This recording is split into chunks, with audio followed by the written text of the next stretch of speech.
बिस्मिल्लाहिर्रहमानिर्रहीम। अच्छे और सच्चे वाक़यात सुनने के लिए हमारे YouTube चैनल को सब्सक्राइब करें। हजरत फातिमा रजी अल्लाह ताला अन्हा की वफात का दर्दनाक वाक़या। एक दिन सुबह का वक्त था कि हजरत अली रजी अल्लाह ताला अन्हु घर में दाखिल होते हैं तो हजरत अली अजीबो गरीब हालत देखते हैं कि हजरत फातिमा रो रही हैं, आंखों से आंसू बह रहे हैं, चक्की पीसने के लिए तैयार है, बिरोसी में पानी गर्म हो रहा है और करीब में ही धोने के लिए कपड़े रखे हुए हैं। हजरत अली हैरान हो जाते हैं कि मैं तो रोजाना सुबह घर में आता हूँ, लेकिन मैंने ये कभी नहीं देखा कि मेरी बीवी फातिमा रो रही हो और पानी गर्म हो रहा हो, कहीं कपड़े धोने की तैयारी हो रही हो, कहीं चक्की पीसने की तैयारी हो रही हो। बस हजरत अली घबरा जाते हैं और हजरत फातिमा से पूछते हैं, ए फातिमा, सुबह फजर के वक्त ये क्या मामला है कि तुम रो रही हो और ये सारी चीजें तैयार हो रही हैं। लेकिन हजरत फातिमा कोई जवाब नहीं देती। हजरत अली जैसे जैसे सवाल करते हैं, हजरत फातिमा का रोना और ज्यादा बढ़ जाता है। हजरत अली कहते हैं, ए फातिमा, तुझे खुदा का वास्ता मुझे बताओ तो सही, तुम क्यों रो रही हो, आखिर क्या मामला है। बस हजरत फातिमा रोने लगती हैं और रोकर कहती हैं, मैं आपसे क्या बताऊं, रात मैंने ख्वाब देखा है। मैंने ख्वाब में सरकार दो आलम सल्लल्लाहु अलैहि वसल्लम को देखा कि वो किसी चीज को तलाश कर रहे हैं। मैंने पूछा, ए मेरे अब्बा जान, आप किस चीज को तलाश कर रहे हो? तो मेरे अब्बा जान ने कहा, मेरी बेटी, मैं तुझे ही तलाश कर रहा हूँ। हजरत फातिमा ये ख्वाब बताती हैं और कहती हैं, ए अली, ये मेरा आखिरी दिन है। मुझे मेरे वालिद ने बता दिया है कि मैं अब कुछ ही देर में खुदा को प्यारी होने वाली हूँ, ये मेरा आखिरी वक्त है। तो हजरत अली धाड़े मार कर रोने लगते हैं और पूछते हैं, ए फातिमा, अभी तेरे वालिद के इंतकाल को 6 महीने भी नहीं गुजरे हैं, अभी उनका गम हमारे सीनों के अंदर मौजूद है। तेरा इंतकाल हो जाएगा तो हम गम को कैसे बर्दाश्त करेंगे? हजरत फातिमा रजी अल्लाह ताला अन्हा जवाब देती हैं कि ए मेरे शोहर, जैसे मेरे अब्बा की वफात पर आपने सब्र किया था, मेरी वफात पर भी सब्र कर लेना। दोस्तों, हजरत फातिमा की तबीयत खराब से खराब होने लगती है, बुखार बढ़ता चला जाता है, लेकिन फिर भी हजरत फातिमा चक्की पीसती रहती हैं। हजरत अली उनके हाथों को पकड़ लेते हैं और कहते हैं कि बस करो ए फातिमा, आज तुम्हारा आखिरी दिन है, तुम हमें छोड़कर जाने वाली हो। चक्की पीसना, कपड़े धोना, पानी गर्म करना, ये सब तकलीफ क्यों उठा रही हो?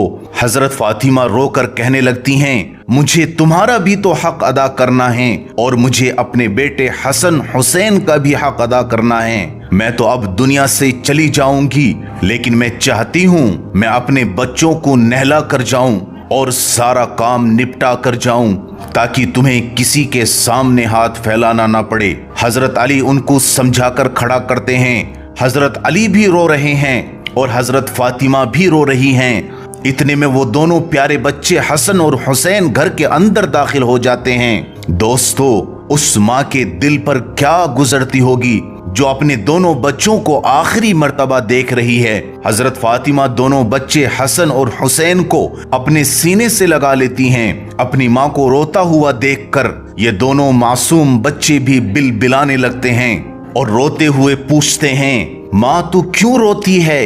अपने बाप से पूछते हैं, अब्बा जान तुम क्यों रोते हो? तो ये दोनों कोई जवाब नहीं दे पाते। हजरत फातिमा बच्चों को इशारे से कहती हैं कि तुम मेरे वालिद अपने नाना की कब्र पर चले जाओ। दोनों मासूम बच्चे नबी की कब्र पर जाते हैं। अभी कब्र के पास खड़े ही होते हैं तो अंदर से आवाज आती है, ऐ मेरे नवासो, तुम अपनी माँ के पास चले जाओ, मेरे पास तो तुम बाद में भी आ सकते हो, लेकिन आज आखिरी दिन है, इस दिन के बाद तुम्हें अपनी माँ का चेहरा नजर नहीं आएगा। दोस्तों, उन बच्चों के ऊपर क्या गुजर रही होगी। वो बच्चे रोते पीटते घर में आकर देखते हैं कि माँ भी रो रही है और बाबा जान भी रो रहे हैं। ये दोनों बच्चे आकर अपनी माँ के गले लग जाते हैं। हजरत फातिमा का बुखार और बढ़ने लगता है। शाम का वक्त होता है। अब हजरत फातिमा को यकीन हो जाता है कि अब मेरा आखिरी वक्त आ गया है। हजरत फातिमा हजरत अली को अपने पास बिठा लेती हैं और कहती हैं, ऐ मेरे प्यारे शोहर, मेरे जहन में 3 बातें हैं जो मैं आपसे कहना चाहती हूँ। हजरत फातिमा अपने बिस्तर पर लेटी हुई अपने शोहर से कहती हैं, मुझे मालूम नहीं कि निकाह में आने के बाद मेरी तरफ से तुम्हें कितनी तकलीफ पहुंची होगी। ऐ मेरे शोहर, खुदा के वास्ते मेरे मरने से पहले मुझे माफ कर देना, ताकि कयामत के मैदान में मुझे मेरे नबी के सामने जलील न होना पड़े। हजरत अली रजी अल्लाह ताला अन्हु धाड़े मार कर रोने लगते हैं और फातिमा के सर पर हाथ फेरते हुए कहते हैं, ऐ फातिमा, तू गम न कर, बल्कि आज तो फिक्र मुझे होनी चाहिए कि तू नबी की बेटी है और मैं तेरा हक अदा न कर सका। और फिर इसके बाद हजरत अली रजी अल्लाह ताला अन्हु एक लंबी सांस लेकर कहते हैं, ऐ फातिमा, मुझे मालूम है जब से तू मेरे घर पर आई है तुझे कभी 2 वक्त की रोटी भी नसीब नहीं हुई है। ये सुनकर हजरत फातिमा भी खूब रोने लगती हैं और एक दूसरी बात कहती हैं, ऐ मेरे शोहर, मेरे इंतकाल के बाद तुम्हें जिस औरत से निकाह करना हो कर लेना, मैं तुम्हें अपनी तरफ से इजाजत देती हूँ। इसके बाद अपने दोनों प्यारे बेटे हजरत हसन और हुसैन की तरफ इशारा करके कहती है, ऐ अली, तुम जिससे चाहो निकाह कर लेना, लेकिन एक रात मेरे इन बच्चों के पास भी जरूर गुजारना। ये मासूम हैं, ये अभी अपना अच्छा और बुरा नहीं समझते, और जब ये बालिग हो जाएं तो इनको खुदा के हवाले कर देना। और तीसरी बात जो हजरत फातिमा ने आखिरी वसीयत के तौर पर कही, हजरत फातिमा फरमाती हैं, ऐ मेरे शोहर, मेरा इंतकाल हो जाए तो किसी को न बुलाना। ये सुनते ही हजरत अली बड़े जोश में आ जाते हैं और कहते हैं कि आप तो नबी की बेटी हैं और आप कहती हो कि किसी को न बुलाना। मैं तो सारे मदीने वालों को बुला लूंगा, मैं तो अंसार को बुला लूंगा, मैं तो मुहाजिरीन को बुला लूंगा, मैं पूरे मदीने को तेरे जनाजे में जमा कर दूंगा। हजरत फातिमा इशारे से कहती हैं कि नहीं, मेरे जनाजे में किसी को न बुलाना, मेरे जनाजे में सिर्फ तुम होंगे और मेरे ये 2 मासूम बेटे होंगे, इनके सिवा मेरे जनाजे में और कोई न आए। हजरत अली पूछते हैं कि आखिर वजह क्या है।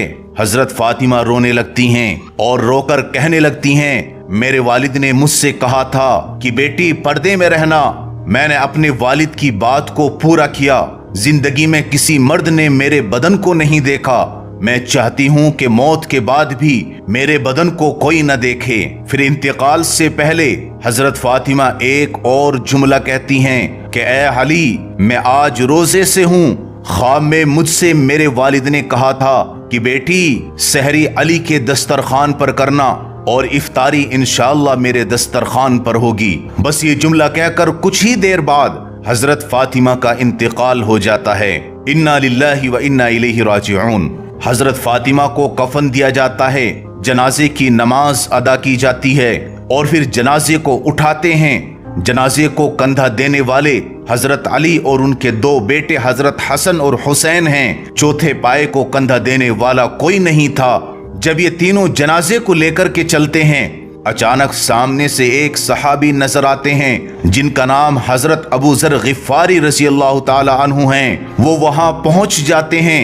हजरत अली कहते हैं, खुदा ने तुम्हें भेजा है और आज अल्लाह के लाडले नबी की बेटी का इंतकाल हो चुका है, तुम इनको कंधा दे दो। तो हजरत अबू जर भी कंधा देते हैं और ये जनाजा आगे को बढ़ने लगता है। तो जब हजरत फातिमा की कब्र पर पहुंचते हैं और हजरत फातिमा को कब्र में रखना होता है, तो हसन और हुसैन दोनों मासूम बच्चे जब अपनी माँ को कब्र में रखने जाते हैं तो बेचैन होकर तड़पने लगते हैं, जैसे मछली बगैर पानी के तड़पती है। हजरत अबू जर जब ये सब मंजर देखते हैं तो वो भी तड़प उठते हैं और वो कब्र से कहने लगते हैं, ऐ कब्र, तुझे मालूम है कि आज हम किसका जनाजा लेकर आए हैं? ये उसका जनाजा है जिसको अल्लाह के रसूल की बेटी कहा जाता है। यह हजरत अली की बीवी का जनाजा है। यह हसन और हुसैन की माँ का जनाजा है। तो कब्र के अंदर से आवाज आती है, ऐ अबू जर, یہاں خاندان اور رشتے نہ گناؤ، یہاں تو یہ بتاؤ کہ اچھے عمل کر کے کون آیا ہے اور برے عمل کر کے کون آیا ہے۔ میرے پیارے بھائیوں، یہ جملہ جو قبر کے اندر سے نکلا تھا یہ حضرت فاطمہ کے لیے نہیں نکلا تھا۔ حضرت فاطمہ تو بخشی بخشائی خدا کی نیک بندی تھی، لیکن یہ جملہ ہمارے لیے ہے اور ہمارے ماں باپ اور بہن بھائیوں کے لیے ہے۔ اللہ تعالی ہم سب کو دین پر چلنا آسان فرمائے، عذاب قبر سے ہماری حفاظت فرمائے، ایمان پر خاتمہ نصیب فرمائے، آمین۔ السلام علیکم۔